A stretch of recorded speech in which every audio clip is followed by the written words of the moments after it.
رہ رہے ہیں تو وہ عمارت کی طرح لگے، اس کی در و دیوار ہو اور اس کی بنیادیں رکھی گئی ہو اور دیکھنے میں اس کی ساری چیزیں عمارت جیسی لگ رہی ہو اور حقیقت میں بھی وہ عمارت ہو۔ یہ دلائل ہیں۔ آپ پانی کو پانی اسی وقت تسلیم کریں گے جب وہ پانی واقعی پانی ہو۔ آپ لوہے کو لوہا اسی وقت تسلیم کریں گے جب لوہا حقیقت میں لوہا ہو۔ آپ سونے اور چاندی کو اسی وقت سونا اور چاندی کہیں گے جب وہ حقیقت میں کیا ہو؟ سونا اور چاندی ہو۔ ٹھیک ایسے ہی حضرات صحابہ اکرام جناب محمد رسول اللہ صلی اللہ علیہ وسلم کی مجلس میں آ چکے ہیں، آپ کی خدمت میں حاضر ہو گئے ہیں۔ سرکار ان کو پوچھ رہے ہیں کہ تمہارے مومن ہونے کی کیا دلیل ہے؟ جیسے ہم بھی دعویٰ کرتے ہیں کہ ہم مسلمان ہیں، ایمان والے ہیں، مومن ہیں، تو ہمارے ایمان والے ہونے کی کیا دلیل ہے؟ کیا پروف ہے؟ تو ان صحابہ اکرام نے جواب دیا، یا رسول اللہ ہمارے اندر 15 باتیں ہیں۔ کتنی باتیں ہیں؟ 15 باتیں، جن 15 باتوں کی بنیاد پر ہم کہہ رہے ہیں کہ مومن ہیں۔ ذرا اندازہ لگائیں کہ وہ 15 باتیں ہمارے اندر بھی ہیں یا نہیں ہیں۔ تو میں نے گزشتہ اس کی تفصیل شروع کی۔ 5 باتیں ایسی ہیں جن پر ایمان رکھنا، یقین کرنا، بھروسہ کرنا، اس کے عقیدے کو دل کی گہرائیوں میں اتارنا ضروری ہے۔ کتنی باتیں؟ 5 باتیں۔ اور 5 باتیں ایسی ہیں جن پر عمل کرنا۔ کیا کرنا؟ عملی زندگی، زبان سے کہنے سے نہیں ہوگا، عملی طور پر، پریکٹیکلی طور پر جب اس کو مسلمان اپنائے گا اور اس کو فالو کرے گا، عمل کرے گا، تو پھر وہ مومن ہے، مسلمان ہے۔ اور 5 باتیں زمانے جاہلیت ہی سے ہمارے اندر موجود تھی، ہم اس پر عمل کر رہے تھے۔ تو 5 باتیں جن پر ایمان لانا، 5 باتیں جن پر عمل کرنا، یہ دونوں ملا کر 10 باتیں ہیں۔ یہ 10 باتوں کی تعلیم آپ کے بھیجے ہوئے صحابہ اکرام رضوان اللہ تعالیٰ علیہ اجمعین نے سکھایا ہے۔ ہم نے اس پر ایمان لایا ہے، اس پر بھروسہ کیا ہے۔ ان میں سے پہلی چیز اللہ پر ایمان رکھنا، اللہ پر بھروسہ کرنا۔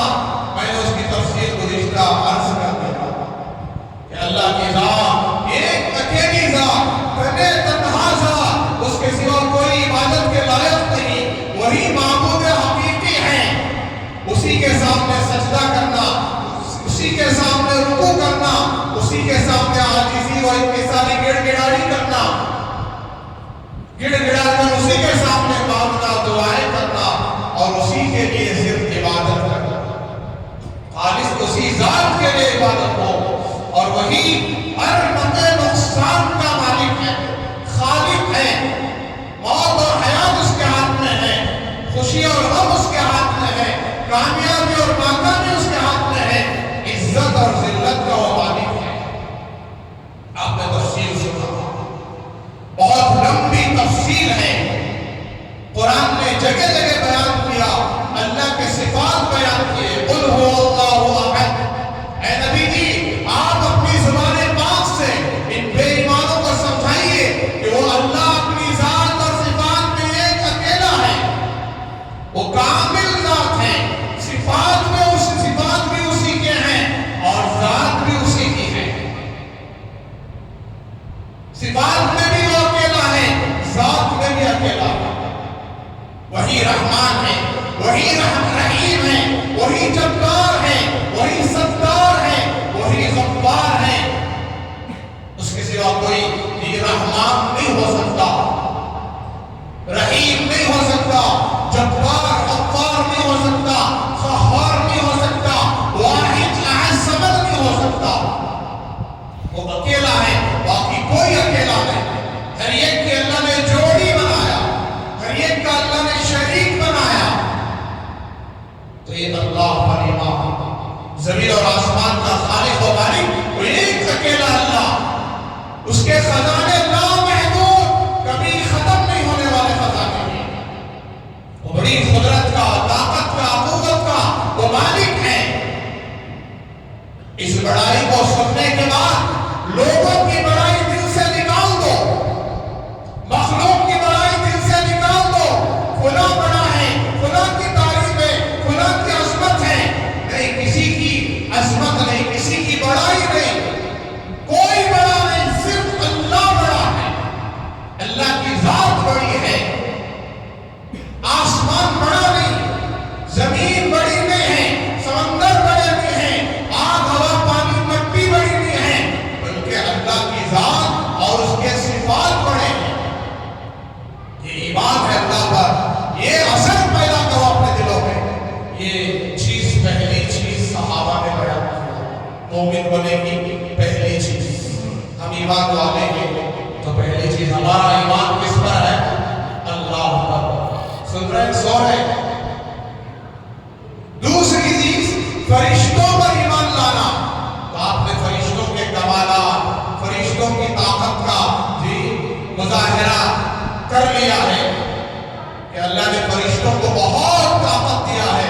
ان میں بڑے 4 فرشتے، جبرائیل کا مقام جان لیا، 7 آسمانوں کے اوپر سر، 7 زمینوں کے نیچے پیر، میکائیل کا مقام جان لیا، پانی کا فرشتہ ہے، دنیا میں جتنا پانی برس رہا ہے اللہ نے اس کو لگایا ہے بارش برسانے کے لیے، سمندروں کی نگرانی کے لیے۔ یہ کتنا بڑا ہے؟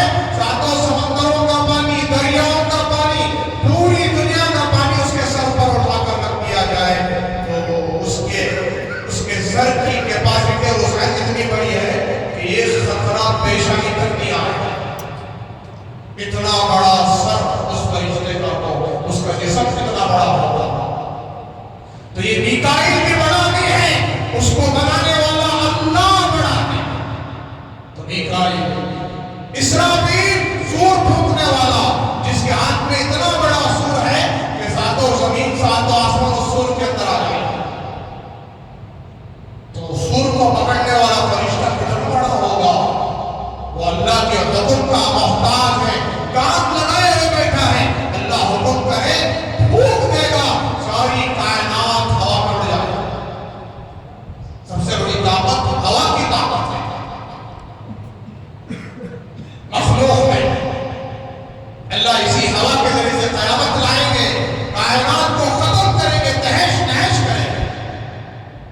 جس دنیا کے پیچھے تم بھاگ رہے ہو، متاع الغرور، دھوکے کا سامان ہے، دھوکے کی زندگی ہے، دھوکے کی جوانی ہے، دھوکے کی صحت ہے، دھوکے کی خوشیاں ہیں، یہ سب ختم ہو جائے۔ پھر اسرائیل کا مقام بھی جان لیا، کوئی چھوٹا فرشتہ نہیں ہے، معمولی فرشتہ نہیں ہے کہ اس کو جان نکالنے کے لیے ملک الموت اسرائیل ملک در ملک، اسٹیٹ در اسٹیٹ، شہر در شہر سفر کرنا پڑتا ہے، بلکہ جہاں بیٹھا ہے وہیں سے ساری مخلوق کی جان نکال سکتا ہے۔ اتنا بڑا فرشتہ تھا اسرائیل۔ ان پر ایمان لانا کیا مطلب؟ یہ اللہ کی بنائی ہوئی مخلوق ہے، اللہ نے ان سب کو پیدا کیا ہے کہ اللہ کے حکم کے محتاج ہیں۔ چونٹی جیسے اللہ کی محتاج ہے، ایسے جبریل بھی اللہ کا محتاج ہے۔ خطرہ جیسے خطرہ ہے، سمندر بھی خطرہ ہے، اللہ کی مخلوق ہے، کہ ڈبونے میں غرق کرنے میں اللہ کی محتاج ہے۔ تیسری چیز میرے بزرگوں، ان صحابہ نے کہا رسولوں پر ایمان لانا، پیغمبروں پر ایمان لانا، نبیوں پر ایمان لانا۔ حضرت آدم علیہ السلام سے لے کر حضرت محمد رسول اللہ صلی اللہ علیہ وسلم تک جتنے نبی پیغمبر رسول آئے، سب حق کی دعوت لے کر آئے، اللہ کا پیغام لے کر آئے، انسانوں کو شرک اور کفر سے نکالنے آئے، توحید کی دعوت دینے آئے۔ پوری دنیا میں ایک مذہب ایسا مذہب ہے جو یہ خالق کو مانتا ہے، ایک خدا کو مانتا ہے، ایک مالک کو مانتا ہے، ایک اللہ کو مانتا ہے، اس مسلمان کے علاوہ، اس اسلام کے ماننے والے کے علاوہ سب شرک میں، کفر میں، بت پرستی میں مبتلا ہے۔ اور نبیوں کی دعوت کا اہم مقصد، اصل مقصد اللہ کی ایکتائی بیان کرنا اور اس زمانے میں شریعت پیش کرنا، جینے کے طریقے سلیقے سکھانا، زندگی گزارنے کا طریقہ بیان کرنا۔ انسان اپنی منمانی سے جی رہا ہے، اپنی مرضی سے جی رہا ہے، اس کو مرضیات سے نکالنا۔ آئیے ایک لفظ انسان جس کو کہتا ہے، اس لفظ کے لینے کے بعد انسان کے دل و دماغ میں، ذہن میں ایک تصور پیدا ہوتا ہے۔ جیسے کہا کسی نے عورت، تو عورت کا خاکہ ذہن میں آ جاتا ہے۔ کسی نے کہا جی پانی، تو پانی کا خاکہ ذہن میں آ جاتا ہے۔ کسی نے کہا قرآن پاک، تو قرآن کا خاکہ ذہن میں آ جاتا ہے۔ اور کسی نے کہا کافر، تو کافر کہنے کی وجہ سے بت پرستی اور شرک سامنے آ جاتا ہے۔ انسان اپنی زبان سے ایک لفظ کہتا ہے، وہ لفظ ہے لفظ مسلمان۔ کیا لفظ ہے؟ لفظ مسلمان۔ اس کے کیا معنی ہیں؟ اس کا کیا مطلب ہے؟ آج تک کسی نے طے نہیں کر سکا۔ مسلمان کے کیا معنی ہیں؟ آج تک کوئی سمجھا نہ سکا۔ ظاہری معنی تو مسلمان کے فرما برداری کرنے والا، بات کو ماننے والا، تسلیم کرنے والا، قبول کرنے والا، اسلام کو ماننے والے کو کیا کہتے ہیں؟ مسلمان۔ جب مسلمانوں کے معاشرے کی طرف دیکھا جاتا ہے، اس لفظ مسلمان کو لے کر اسلام کے ماننے والوں کی طرف دیکھا جاتا ہے، مسلمانوں کے معاشرے اور ماحول کی طرف دیکھا جاتا ہے، تو ایک طرف داڑھی بنانے والے ملتے ہیں، دوسری طرف داڑھی رکھنے والے، ایک طرف نماز پڑھنے والے ملتے ہیں، دوسری طرف نماز چھوڑنے والے، ایک طرف اسلامی لباس پہننے والے ملتے ہیں، دوسری طرف یہودیوں کے کپڑے پہننے والے ملتے ہیں، ایک طرف بے حیائی کے کپڑے پہننے والے مرد اور عورتیں، اور ایک طرف عورتیں مردوں کا لباس پہننے والی ملتی ہیں۔ حی علی الصلاۃ، حی علی الفلاح، سب کے لیے بلایا جا رہا ہے۔ کچھ لوگ حی علی الصلاۃ سن کر آ رہے ہیں، کچھ لوگ نہیں آ رہے ہیں۔ کیا مطلب ہے اس کا؟ حی علی الصلاۃ سن کر آنے والے مسلمان، حی علی الصلاۃ کی آواز سن کر نہیں آنے والے کافر۔ آپ ہی فتوا دیں، میں فتوا نہیں دے رہا ہوں، آپ فتوا دیں۔ حی علی الصلاۃ کی آواز سن کر اللہ کے گھر کو مسجد آنے والے مسلمان، اور حی علی الصلاۃ کی آواز سن کر اللہ کے گھر کو نہ آنے والے کافر ہیں۔ اسلامی لباس پہننے والے مسلمان، یہودیوں کے کپڑے پہننے والے یہودی، داڑھی رکھنے والے نبی کے عاشق، نبی کے ماننے والے، اور داڑھی نہیں رکھنے والے نبی کے چہرے سے نفرت رکھنے والے، اور نبی کو نہ ماننے والے۔ جناب محمد رسول اللہ صلی اللہ علیہ وسلم فرماتے ہیں، لا يؤمن أحدكم حتى أكون أحب إليه من والده وولده والناس أجمعين۔ میرے امتیوں کان کھول کر سنو، سرکار فرما رہے ہیں تم میں سے کوئی اس وقت تک کامل مسلمان مومن نہیں بن سکتا جب تک کہ اس کے دل میں میری محبت حتی أكون أحب إليه من والده، اپنے باپ سے زیادہ، ولدی، اپنے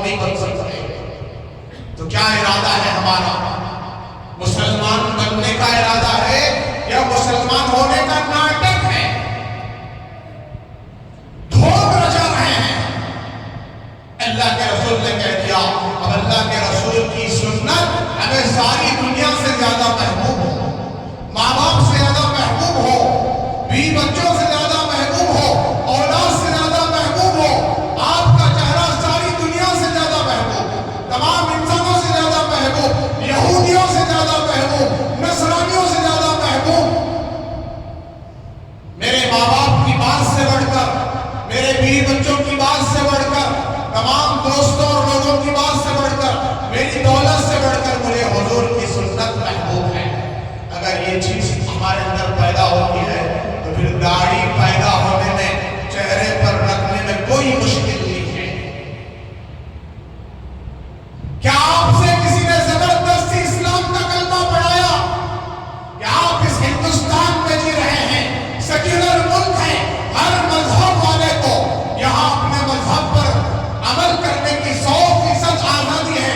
کہ آپ کے گھروں تک کوئی پہنچ کر بندوق دکھایا تھا، کوئی تلوار آپ کے گلے پر رکھا تھا کہ تم داڑھی رکھ نہیں سکتے، تم ٹوپی پہن نہیں سکتے، تم نماز نہیں پڑھ سکتے، تم مسجد کو آ نہیں سکتے، تم اسلامی لباس نہیں پہن سکتے، تم اپنے مسلمان ہونے کا دعویٰ نہیں کر سکتے؟ کیا آپ کو کسی نے اس طریقے سے دھمکی دی ہے؟ پھر کیا مقصد ہے، کیا وجہ ہے کہ ہماری زندگی میں رسول اللہ صلی اللہ علیہ وسلم کی سیرت نہیں ہے، سنت نہیں ہے، صورت نہیں ہے، ہماری زندگی میں نماز نہیں ہے، ہماری زندگی میں اطاعت نہیں ہے؟ کلام پاک کی 6666 آیتیں، کتنی آیتیں؟ 6666 آیتیں اللہ تبارک و تعالیٰ نے اس پورے کلام میں ہمارے نبی حضرت محمد صلی اللہ علیہ وسلم کے کسی دشمن کا نام نہیں لیا، مگر ایک دشمن کا نام لیا ہے۔ کسی نے آپ کو ساحر کہا، جادوگر، کسی نے کہا مجنون، پاگل، نعوذ باللہ، کسی نے کہا جی کاہن، کہانت کرنے والا، کسی نے کہا شاعر، آپ شعر، یہ شاعر ہے، یہ کلام شاعروں کا ہے، یہ اللہ کا کلام نہیں ہے۔ لیکن اللہ کے نبی علیہ السلام کی شان میں جتنی بھی گستاخی کی، ان کا نام اللہ نے قرآن میں نہیں لیا، مگر ایک آدمی کا نام لیا۔ جیسے تمام نبیوں کا ذکر، تقریباً کتنے انبیاء کا ہم ذکر سنتے ہیں، 26 پیغمبروں کا نام، 6666 آیتیں، کلام پاک کا حافظ قرآن، جب تک نبیوں کا نام، پیغمبروں کا نام، جتنے انبیاء کا ذکر قرآن میں، جتنے واقعات کا ذکر قرآن میں، جتنی آیتیں، جتنی صورتیں، 114 صورتیں، جتنی صورتیں بیان کی گئی، ان تمام صورتوں میں جیسے اللہ اور اس کے رسول کا نام، پیغمبر اور نبیوں کا نام، واقعات کا ذکر پڑھتے پڑھتے، قرآن کی آیتیں پڑھتے پڑھتے، تلاوت کرتے کرتے، جب آخری پارہ، 30واں پارہ اور ایک سورت اللہب، اس سورت کو جب تک کوئی حافظ نہیں پڑھے گا، یاد نہیں کرے گا، وہ مکمل حافظ نہیں کہے گا۔ تبت یدا ابی لہب وتب ما اغنی عنہ مالہ وما کسب۔ جناب محمد رسول اللہ صلی اللہ علیہ وسلم نے کوہ صفا پر جمع کیا، کوہ صفا کی پہاڑی پر کھڑے ہوئے، تمام مکے والوں کو جمع کیا، سب حضور کے ایک اعلان پر جمع ہو گئے۔ حضور اکرم صلی اللہ علیہ وسلم نے کہا کہ میں تمہارے درمیان، تمہارے نزدیک کیسا آدمی ہوں، تم مجھے کیسا سمجھتے ہو؟ سب نے کہا آپ امین ہیں، صادق ہیں، سچے ہیں، نیک ہیں، آپ جیسا انسان اس عرب میں کیا بلکہ پوری کائنات میں نہیں ہے، آپ اتنے پاک صاف۔ حضرت محمد رسول اللہ صلی اللہ علیہ وسلم نے فرمایا اگر میں کہوں اس جانب جس طرف میں دیکھ رہا ہوں تمہاری نظریں نہیں چلتی، تمہاری نظریں دیکھ نہیں سکتی، میں کہوں کہ ایک غداروں کا، ظالموں کا لشکر کھڑا ہوا ہے اور تم پر چڑھائی کرنے کا ارادہ کرتا ہے، اور تم پر قریب چڑھائی کرے گا، میں یہ پیغام تم تک پہنچاؤں تو تم مانو گے؟ تو سب نے کہا کہ اے محمد صلی اللہ علیہ وسلم اگر آپ کہتے ہیں تو آنکھ بند کر کے مانیں گے۔ تو حضور اکرم صلی اللہ علیہ وسلم نے فرمایا کہ سنو، میں اللہ کا پیغمبر ہوں، اللہ کا رسول ہوں، ایک نہ ایک دن مرنا ہے، اللہ کے سامنے حاضر ہونا ہے، ان بتوں کی عبادت کو چھوڑ دو، اس کائنات کے بنانے والے خالق کی عبادت کرو۔ یہ آپ کی دعوت سننا ہی تھا۔ بدبخت، ملعون، لعین ابو لہب، اس نے کہا تبت لک یا محمد، یا محمد، علی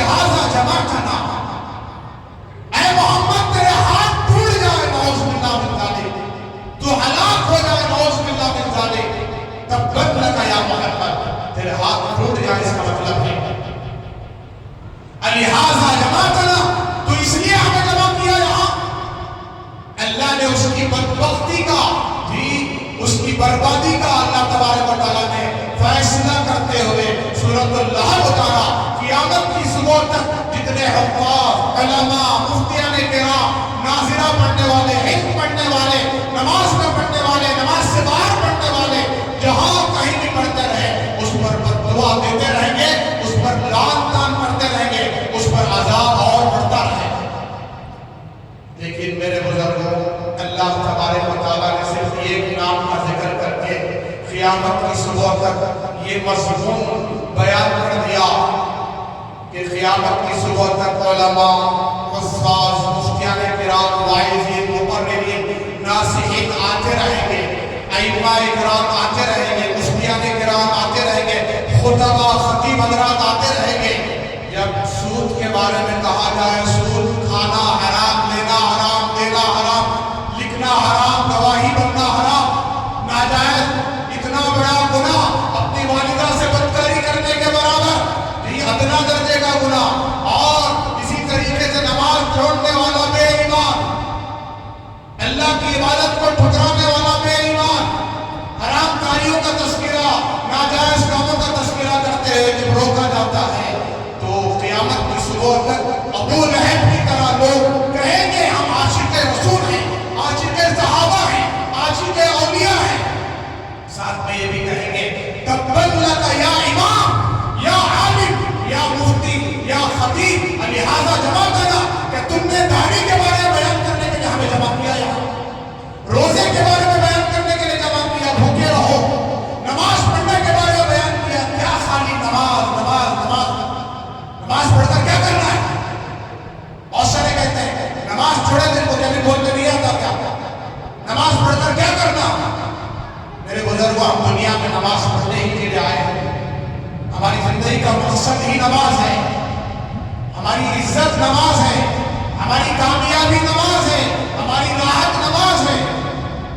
آج ہم جو بھٹک رہے ہیں، ذلیل ہو رہے ہیں، بے عزت ہو رہے ہیں، اللہ سے تعلق توڑ کر، نماز کو چھوڑ کر، نبی کے طریقے کا جنازہ نکال کر. تو اللہ تبارک و تعالیٰ نے سورت کو نازل کر کے سمجھا دیا قیامت کی صبح تک نبی کے عاشق ہونے کا دعویٰ کرنے والے اور اولیاء کے عاشق ہونے کا دعویٰ کرنے والے تو آئیں گے. جب ان کے سامنے شریعت و سنت بیان کی جائے گی، کہیں گے ان نالائقوں کو اس کے سوا کچھ بولنا نہیں آتا، خالی داڑھی کے بارے میں بولتی، یا ٹوپی کے بارے میں، یا سود کے بارے میں، یا پھر حرام حلال کے بارے میں. شریعت تو اسی کا نام ہے، شریعت تو حلال اور حرام کی تمیز کرنے کا نام ہے. حلال کے مطابق زندگی گزارو، حرام چھوڑو. خدا کی قسم، جن لوگوں نے بھی آج تک نبیوں کا مقابلہ کیا، جتنے انبیاء پیغمبر آئے، ان کے مقابلہ کرنے والے، خدا کی عزت و جلالت کی قسم، مشرق سے لے کر مغرب تک آپ بتا دیں، زمین سے لے کر آسمان تک بتا دیں، نبیوں کا مقابلہ کر کے کون کامیاب ہوا آج تک؟ کس کو عزت ملی؟ نبی کے مقابلے میں فرعون آیا، فرعون کامیاب ہوا یا حضرت موسیٰ؟ نبی کے مقابلے میں نمرود آیا، نمرود کامیاب ہوا یا حضرت ابراہیم؟ نبی کے مقابلے میں قارون آیا، قارون کامیاب ہوا یا حضرت موسیٰ؟ کون کامیاب ہوئے؟ کوئی کامیاب نہیں ہوئے. ہاں، وقتی طور پر مال و دولت، عزت، شہرت مل گئی. ان کا نعرہ تھا انا ربکم الاعلی. فرعون کہتا تھا میں تمہارا سب سے بڑا خدا ہوں. نمرود کہتا تھا میں تمہارا خدا ہوں. شداد کہتا تھا میرے پاس ساری طاقتیں ہیں، سارے خزانے ہیں، جنت میرے پاس ہے، میں تمام خزانوں کا مالک ہوں. کامیاب ہو گئے، ذلیل ہو گئے، رسوا ہو گئے. اللہ نے اسی فرعون کو اسی کے دریا میں، اسی کے سمندر میں ڈبو دیا.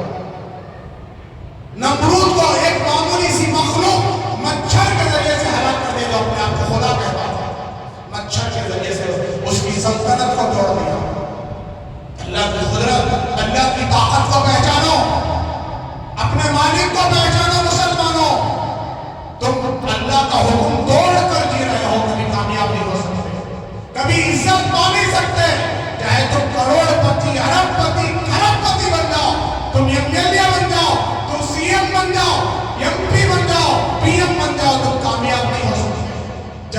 اللہ کا حکم تمہاری زندگی میں نہ آئے، جناب رسول اللہ صلی اللہ علیہ وسلم کا طریقہ تمہاری زندگی میں نہ آئے، تم کامیاب نہیں ہو سکتے۔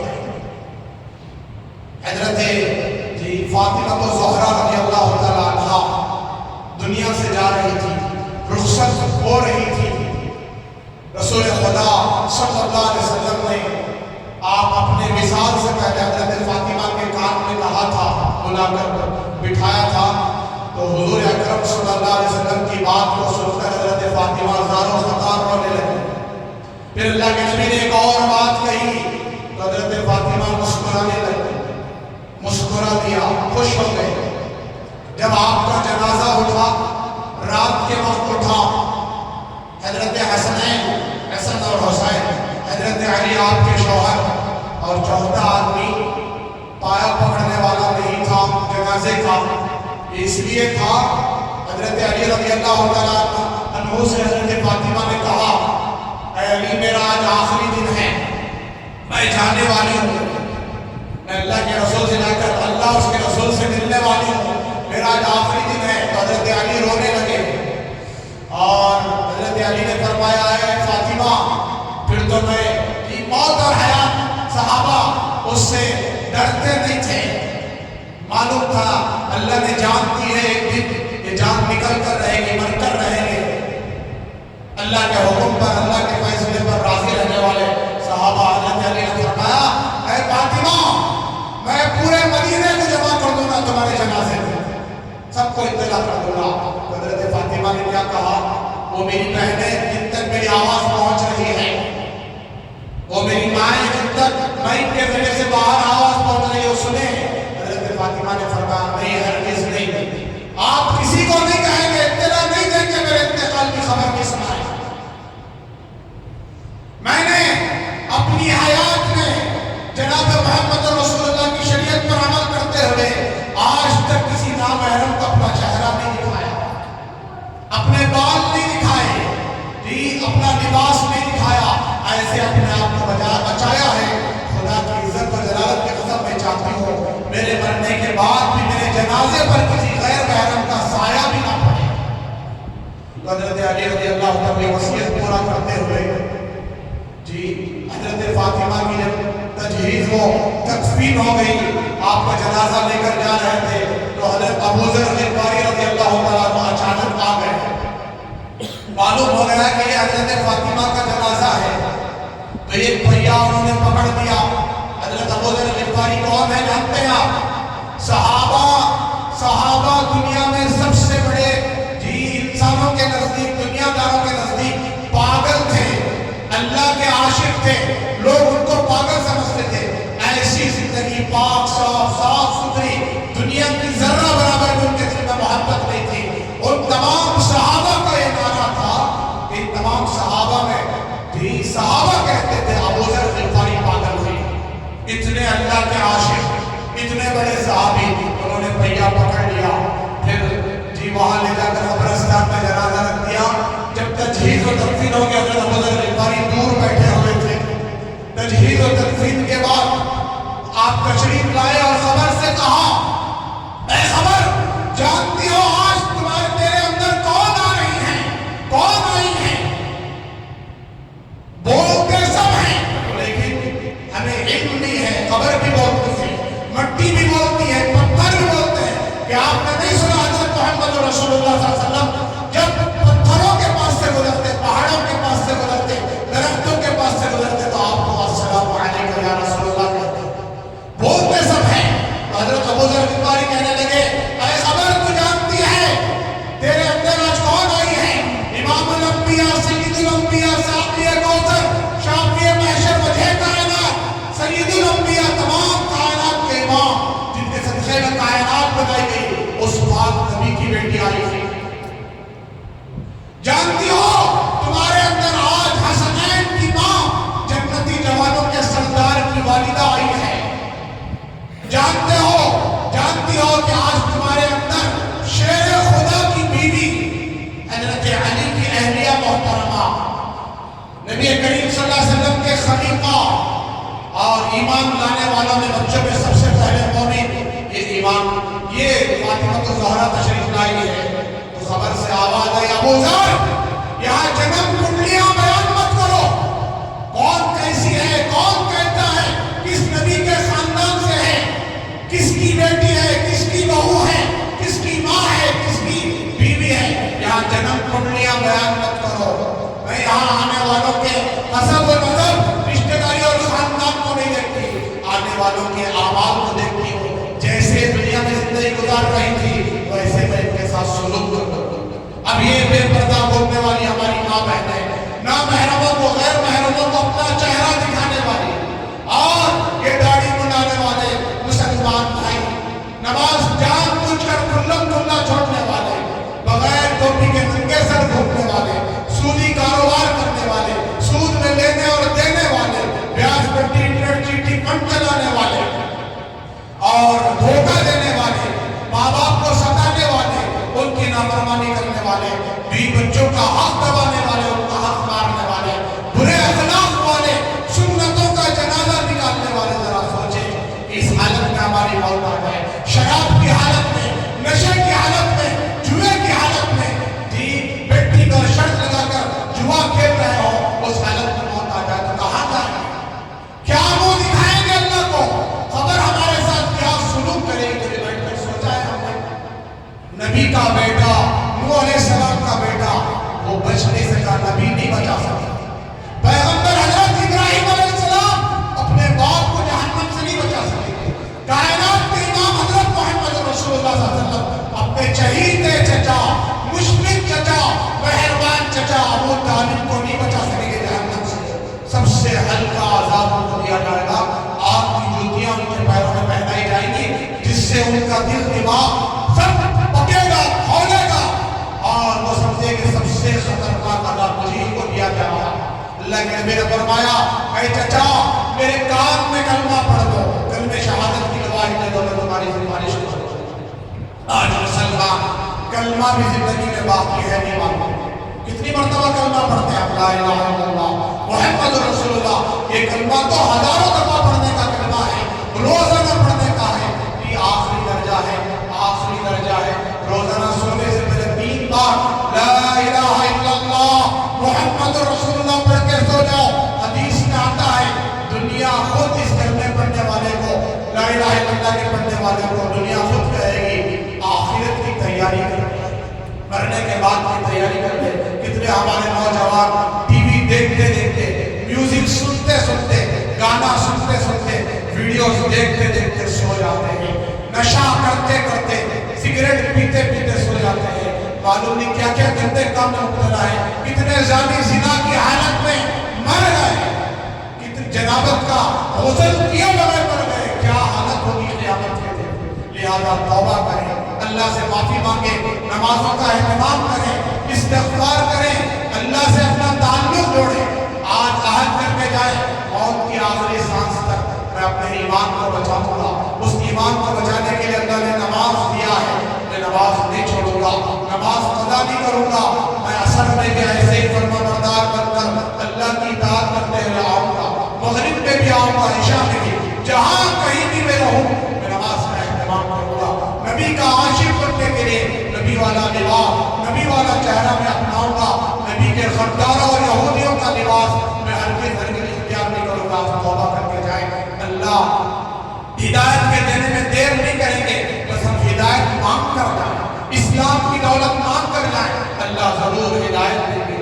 لہذا میرے بزرگوں اللہ تعالیٰ سے دعا ہے کہ جو تفسیر تھی وہ باقی رہ گئی، بہت ساری باتیں اور رہ گئی، انشاءاللہ وقت بھی ہاتھ سے نکل چکا ہے، آئندہ انشاءاللہ اللہ تبارک و تعالیٰ توفیق دے تو ضرور انشاءاللہ بقیہ صفات کا تذکرہ ہوگا۔ اللہ تبارک و تعالیٰ ہم سب کو اسلام پر مر مٹنے اور قائم رہنے، ایمان پر زندگی گزارنے، ایمان پر مرنے کے اللہ ہمیں سعادت اور توفیق عطا فرمائے۔ اپنے نبی کا سچا عاشق اور محبوب بندہ، محبوب امتی بن کر جینے کے اللہ ہمیں توفیق عطا فرمائے۔ غیروں کے، اوروں کے، غداروں کے، یہودیوں اور نصرانیوں کے طریقوں سے اللہ ہمیں بچائے، بے ایمانوں کے طریقوں سے بچائے، اسلامی معاشرت کے ساتھ، اسلامی مطابق، اسلام کے مطابق شادیاں کرنے، اسلام کے مطابق تجارت بزنس کرنے اور اپنے گھروں کا ماحول بنانے کے اللہ ہمیں توفیق عطا فرمائے۔ بہت ساری گزارشات آئے ہیں کہ بہت سارے مرحومین کی طرف سے دعائیں آئی ہیں کہ ان کے لیے دعائیں کریں، اللہ تمام مرحومین کی مغفرت فرمائے۔ بہت سارے بیماروں کے لیے جو ہے دعا کی درخواست آئی ہے، اس میں سے ان بیماروں میں سے خاص طور سے ہمارے پرانے قابل صدر صاحب جناب سید امیر صاحب، وہ بہت بیمار ہیں، آئی سی یو میں زیر علاج ہیں، دعا فرمائیں اللہ تبارک و تعالیٰ ان کو اپنے فضل و کرم سے شفا کاملہ عاجلہ مستمرہ دائمہ نصیب فرمائے، اور اللہ تبارک و تعالیٰ آخری سانس تک کسی محتاج کا محتاج نہ بنائے۔ ایسی امت میں جتنے بیمار ہیں اللہ سب کو شفا عطا فرمائے، تمام مرحومین کی مغفرت فرمائے، درجات بلند فرمائے، جتنے پریشان حال ہیں سب کی پریشانیاں اللہ تبارک و تعالیٰ ختم فرمائے۔ آخری میں اور ایک اعلان، یہ آنے والی جمعرات کو انشاءاللہ شب برات ہے، شب برات 15 شعبان کی رات ہے، 15 شعبان کی رات کہیں یہ شریعت ہے، کافی ہے، 15 شعبان کی عید نہ کہنا، عید کہنا بدعت ہے، ہماری دو ہی عیدیں ہیں، ایک رمضان کی دوسری بقرہ عید کی، شعبان کی عید کہنا بدعت ہے، ہم اپنی طرف سے دین میں اضافہ کر رہے ہیں، اور اس دن نئے کپڑے پہننا ضروری سمجھنا، اور غسل کرنا ضروری سمجھنا، دعوتیں کرنا، بانٹنا، میٹھا پکانا، آپ اپنے اعتبار سے پکا کر کھائیں، منع نہیں ہے، اچھے کپڑے پہنے منع نہیں ہے، لیکن اس کو ضروری سمجھ کر عید سمجھ کر منانا یہ بدعت ہے، رسومات ہے، جائز نہیں۔ ایسے ہی مردے مرحومین ہمارے گھر کے پاس آتے ہیں، ٹہرے رہتے ہیں، جب تک کچھ پڑھ کر نہیں پہنچتے اس وقت تک نہیں آتے، یہ سب تصورات غلط ہیں۔ آپ اپنے مرحومین کے لیے ضرور دعا کیجیے، قرآن پڑھ کر دعا کیجیے، ذکر کر کے دعا کیجیے، صدقہ خیرات کر کے دعا کیجیے، لیکن یہ تصور میں لانا مرحومین آ جاتے ہیں، ان کی خواہشات کی چیزیں، کوئی بدبخت سگریٹ پینے والا تھا تو اس میں سگریٹ بھی رکھا جاتا ہے، کوئی شراب پینے والا تھا تو شراب بھی رکھ کر کہتے ہیں، ان کو بہت پسند تھی شراب، بہت پسند تھا سگریٹ، کوزا کینگ سگریٹ بہت پیتے تھے، نعوذ باللہ، کیسی بدبختی ہے، یہ سب غیروں کے رسومات و رواج ہیں۔ اللہ تعالیٰ ہمیں تمام مسلمانوں کو بچنے اور بچانے کی توفیق عطا فرمائے، اور اللہ تعالیٰ ہر گناہ سے بچنے اور رسم و رواج سے بچنے کی توفیق عطا فرمائے۔ تو جمعرات کے دن انشاءاللہ ہماری اس مسجد فیض میں 8:30 بجے شام کی اذان ہوگی، 9 بجے انشاءاللہ جماعت کھڑی ہو جائے گی۔ وقت سے پہلے آپ تمام حضرات تشریف لائیں، اور رات میں جو ہے عبادت کا وقت رہتا ہے، عبادت کریں، بیان ہوگا بیان سنیں، اور جو ہے قرآن کی تلاوت ہوگی تلاوت سنیں، ضرور اس رات کو قیمتی بنائیں، عید سمجھ کر عید کے تصورات میں جینے سے پرہیز کریں۔ ہماری کوئی عید رات میں نہیں ہوتی، ہماری ہر عید دن میں ہوتی ہے، اللہ نے 2 عیدیں دی ہیں، وہ دن میں ہوتی ہے، رات میں نہیں ہوتی، لہٰذا ان بدعات سے اللہ تعالیٰ ہم سب کو بچائے۔ آخر میں گزارش ہے، جاتے ہوئے اللہ کے گھر کا زیادہ سے زیادہ تعارف کرتے ہوئے جائیں۔ آج کا جو چلتا ہے وہ عیدگاہ کے لیے ہے، جو عیدگاہ کا کام چل رہا ہے، آپ حضرات دل کھول کر عیدگاہ کی جو ہے آبادی کے لیے اور عیدگاہ کے کام کے لیے دل کھول کر تعاون کرتے ہوئے جائیں۔ اللہ تبارک و تعالیٰ آپ کے دل کو قبول فرمائے، آپ کی تجارت ہماری کاروبار میں برکت عطا فرمائے، ترقی عطا فرمائے۔ وقت زیادہ ہو گیا، معذرت چاہتا ہوں، وآخر دعوانا الحمدللہ رب العالمین۔ سنتیں پڑھ لیں، جن کو نیچے جگہ لی